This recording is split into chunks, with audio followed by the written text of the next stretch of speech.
प्यारे बच्चों, आज हम अध्याय 3 इसमें 2 छोटी छोटी कविताएं दी गई हैं। पहली उत्साह और दूसरी कविता है अर्थ नहीं रही है। कवि है निराला।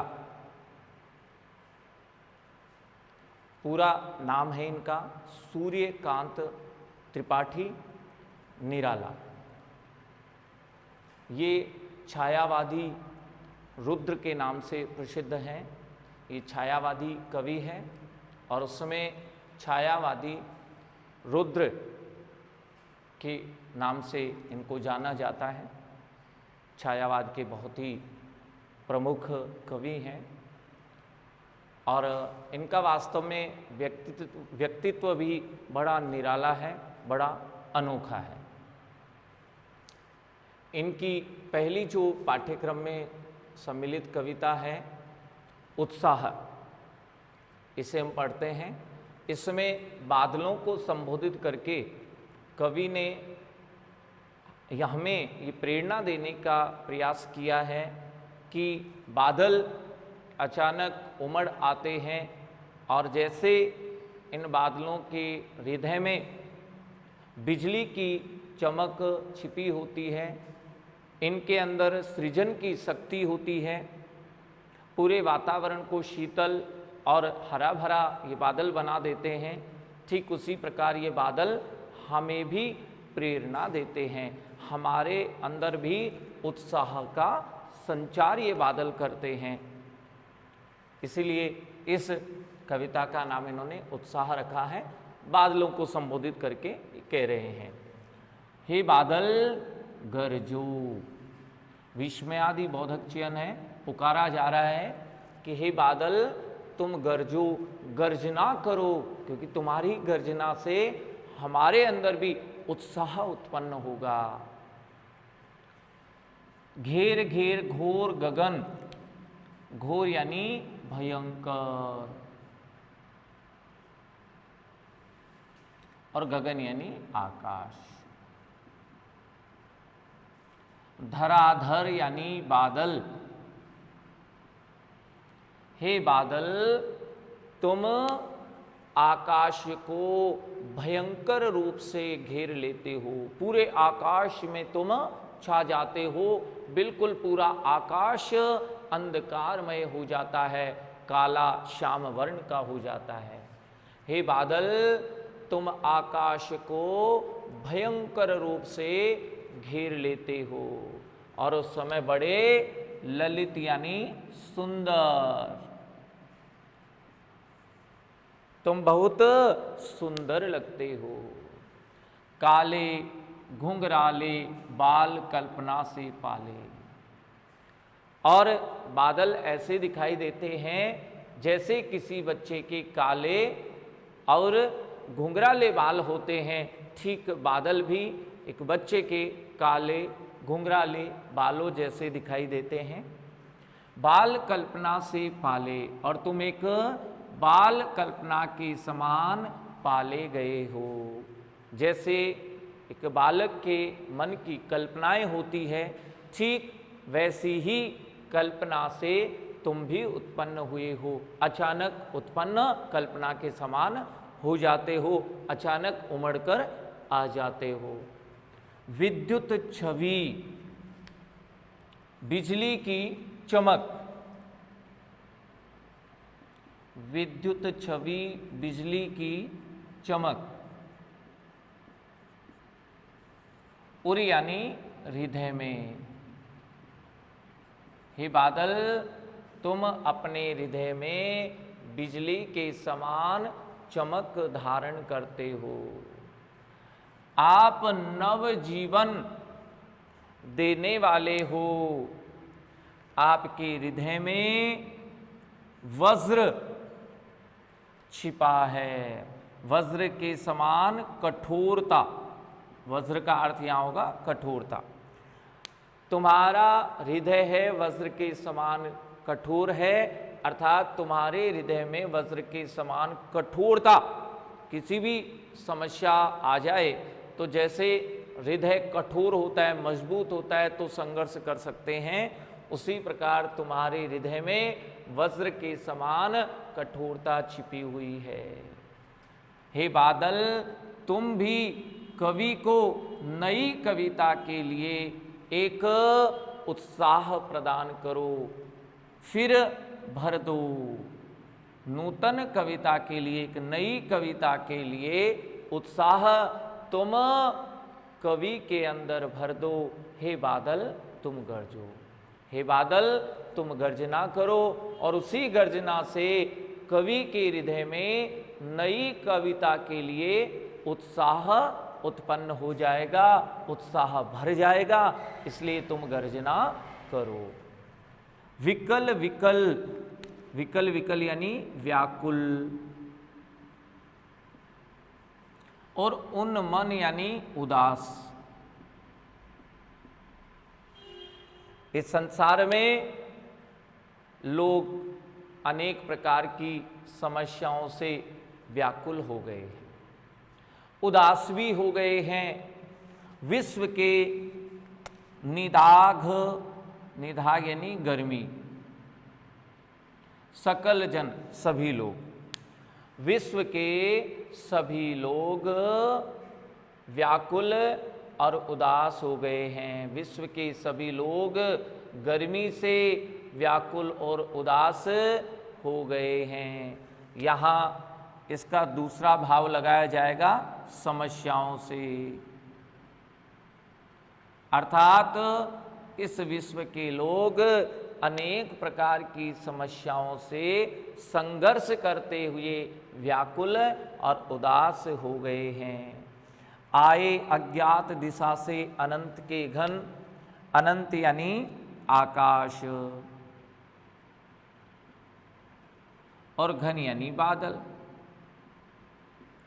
हे बादल, तुम अज्ञात दिशा से आकाश में छा जाते हो, पता ही नहीं चलता, अचानक बादल आकाश में उमड़ आते हैं, पता ही नहीं चलता किस दिशा से आए हैं।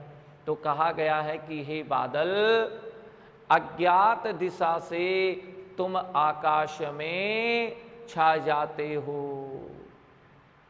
तप्त धरा, धरा यानी पृथ्वी, धरती, और तप्त यानी गर्म हो गई है। ये संपूर्ण पृथ्वी गर्म हो गई है।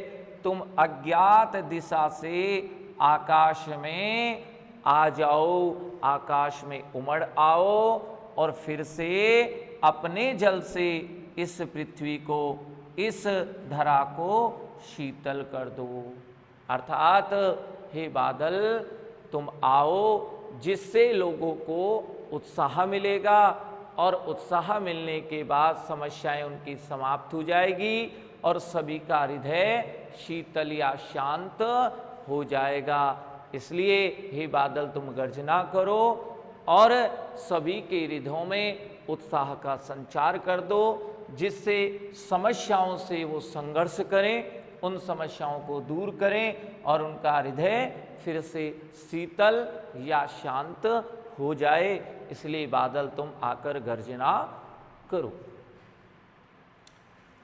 दूसरी कविता है अट नहीं रही है।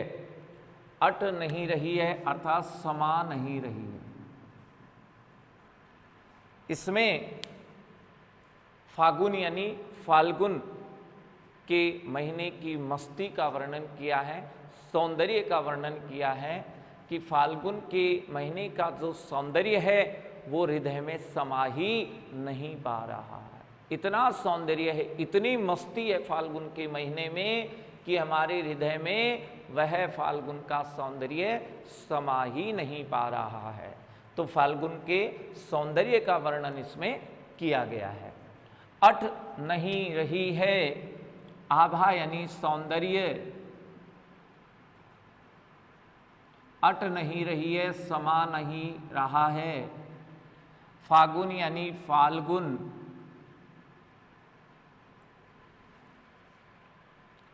कवि कह रहे हैं कि फाल्गुन का सौंदर्य हमारे हृदय में समा ही नहीं पा रहा है।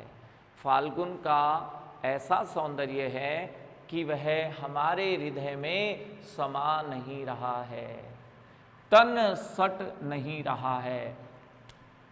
सट नहीं रहा है का अर्थ भी समा नहीं रहा। और यह सौंदर्य हमारे शरीर में किसी भी प्रकार से समा ही नहीं पा रहा है, समाहित ही नहीं हो पा रहा है। हमारे शरीर में यह फाल्गुन का सौंदर्य समा नहीं पा रहा है। कहीं सांस लेते हो घर घर भर देते हो। और जब फाल्गुन के महीने में मंद और सुगंधित हवा चलती है तो ऐसे लगता है जैसे ही फाल्गुन तुम श्वास ले रहे हो और जो श्वास में तुम हवा छोड़ते हो उससे घर घर यानी प्रत्येक घर को भर देते हो। उस सुगंधित हवा से प्रत्येक घर को तुम भर देते हो। जब फाल्गुन के महीने में मंद और सुगंधित हवा बहती है, चलती है, तो ऐसा लगता है कि मानो हे फाल्गुन आप श्वास ले रहे हो और प्रत्येक घर में सुगंधित हवा को भर देते हो। उड़ने को नभ में तुम पर पर कर देते हो। पर पर यानी पंख।